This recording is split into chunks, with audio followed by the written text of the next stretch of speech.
Hi, my name's Barrett Nelson from On the Trail Creations in Fairbanks, Alaska. I normally make art quilting videos, but today I'm going to show you how to make paint from rocks. I've always thought rocks were cool, and there's lots of fun ones here in Alaska, but I also grew up in northern Minnesota along the shore of Lake Superior, where there's tons and tons of rocks.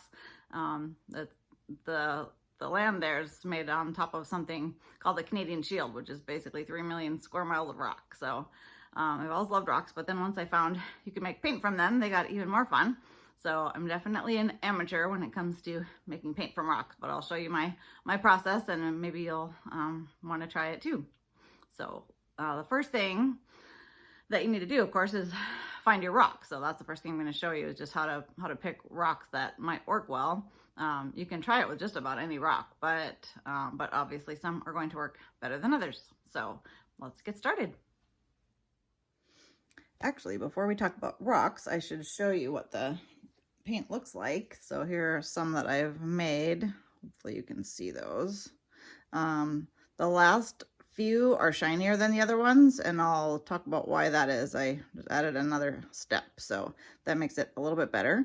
And then here, oh, these are watercolor paints. That might be obvious, it might not, but you can put the pigment into other kinds of bases and make acrylic paints or oil paints if you want also, but I just prefer watercolor.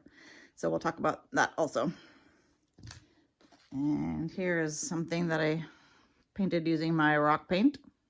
So of course the subject I chose was rocks, but you can paint other things.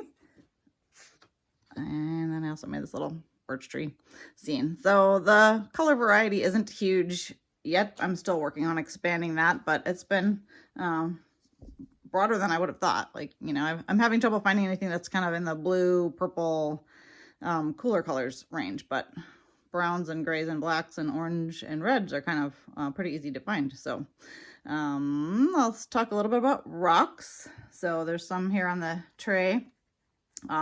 Any rock that is already starting to fall apart is probably going to be a good candidate. And so that's what most of these are. If you find a rock that's obviously been broken, that's a good start. But some of these are, you know, just about crumble in your hand when you pick them up. The orange ones over here are probably ochre. I don't know a thing about rocks. So someone can help me out. I think ochre actually can be lots of different colors, but that's probably the most common color right there, that kind of orangish color. I call those sweet potato rocks. The one on the bottom you can see has lots of scratches in it. That's another way to tell that a rock is going to be soft and probably pretty easy to crush. Some of these other ones are practically falling apart, you know, just when I just pick them up, but they don't have to be that crushable. They can be firmer, and eventually you'll just start to learn what looks like good paint rocks. But at first you kind of just have to try it. But for sure, if they're breaking already, then that's going to be a good start. All right, I already gave this rock a whack because it's kind of loud the first few whacks, and it did break apart pretty easily. But then on the inside, it's not the same color all the way through. So I think I'm gonna go try a different one. I think I'll just do the ochre. That I know will be easy for the purposes of this video. But sometimes after you break them, they don't look as cool as you thought they were going to. So, all right, I just gave this orange one 2 whacks with the mortar and pestle, and that's how many pieces it broke into already.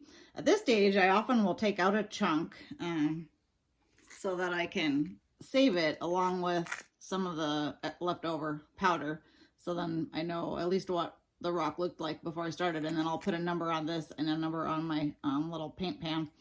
That's as far as I go in keeping records. I still don't know a thing about rocks. I need to learn, but so far I'm just having fun trying stuff and seeing what happens. For this step, you definitely want safety glasses and probably a mask too, because it does make some really fine dust. And I'm not going to do it all on camera because it's just kind of loud, but I guess I can do a couple of whacks. You really can just tap it. You don't have to whack it super hard.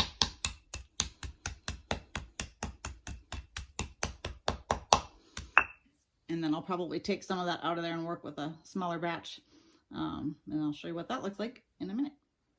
Okay, I've done a few more whacks and you can see that the pieces are getting much smaller. I've tried a lot of things to try to keep them from flying around, especially in the dust too. So I've tried, you know, like a little shower cap type thing, and they work and they do help, but they don't last very long, especially these little wimpy plastic ones. So sometimes I just plan on vacuuming when I'm done. But if you wear the glasses on the mask, that'll keep it out of your face at least. So I'll show you again. You just really need to tap. If I tap in one spot for a while, it just turns to powder.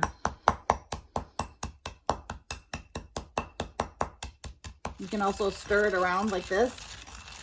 Sometimes that's messier.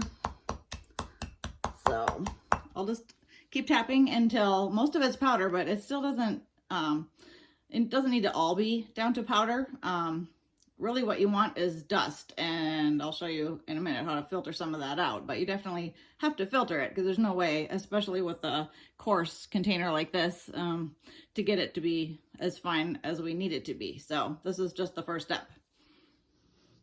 All right, it's been a few more minutes of mostly just tapping. Like I don't really even whack super hard, but just keep tapping and tapping, and it eventually just gets smaller and smaller particles. So the next step is to put it through a sieve, and this is the only piece of equipment that if you really want to do it well, you need to spend the money, or if you're like me and you have friends in good places that give you leftover ones.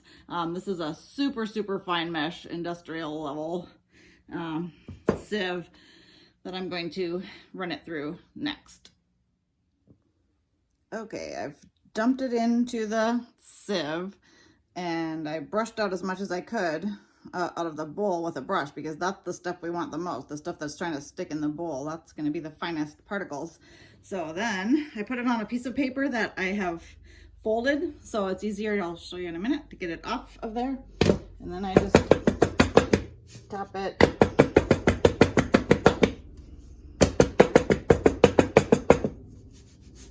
Shake it a little bit. So I'm not going to do it all right now, but you can see we have a bunch of very fine powder. So I just put it in one of these little cups, and I'll make a little bit more, and then we'll go on to the next step. All right, I've got a little bit more here. It kind of looks like cinnamon, and that's about the same texture. It's just extremely fine. Not quite fine enough though, so we're gonna do that in the next step, although I used to stop here and just mix it in with the watercolor base, which is gum arabic dissolved in water with a little bit of honey. I can find my recipe and put it in here, but you can look online too. There's lots of different recipes or solutions for making this stuff, but all you do is mix this with the pigment. But I'll show you in the next step how to mix it so that it actually breaks the grains down a little bit further.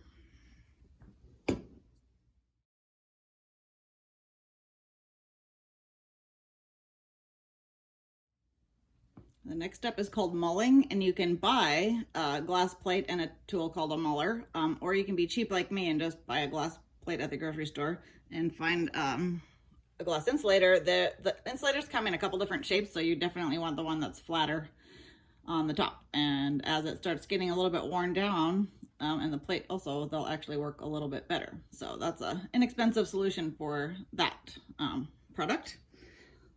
So I'm going to take a little bit of my gum arabic solution.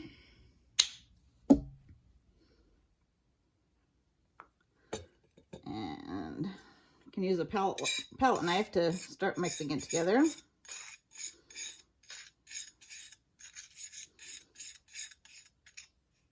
More. Now, it already looks like paint. A lot of the ones I've made, I stopped here and just used it like this. And it has a little bit of grit to it, but I don't mind that. So it's much easier to skip this step, but it makes nicer paint if you do it. So once it's all mixed in, then you just take this, not quite all mixed in, there we go. Just take this and just swirl it around in both directions. If you really want to do this well, you need to spend a while doing it. It should get quieter and less gritty sounding, and you can feel it with your fingers, and it should feel like butter when you're done. I'm usually too impatient to wait quite that long, but I'll do 10 minutes or so and see what we have after that. All right, now the hardest part of all is getting it into your little paint pan. You can buy these on Amazon. This is a half pan size, and then I stick a little magnet on the bottom so I can put it in tins and they don't fall out. So I'm gonna just use my palette knife to try to get it into here. My mixture is a little bit thinner than I like, so if I kept mixing it for a while, it would dry out a little bit and get a little bit thicker. I probably could have used a little less of the gummy Arabic solution, but it'll still work. It might crack when it dries because it was so wet, but that's okay too. It'll work just as well.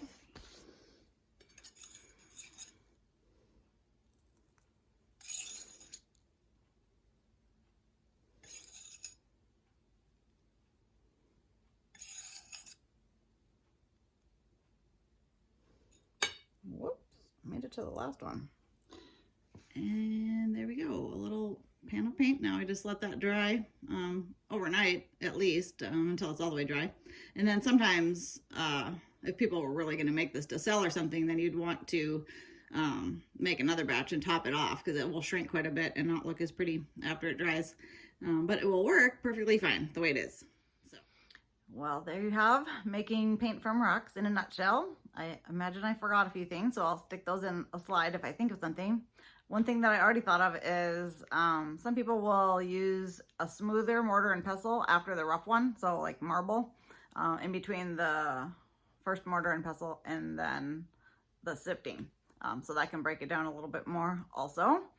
And then another thing is the paint color wasn't exactly the same as the rock that I started with. So there's some mystery and surprise involved and trial and error. And if anyone knows more about this than I do, which I'm sure someone does, feel free to comment and let me know. I'm always willing to learn more too. So it's a fun process and I hope you'll give it a try.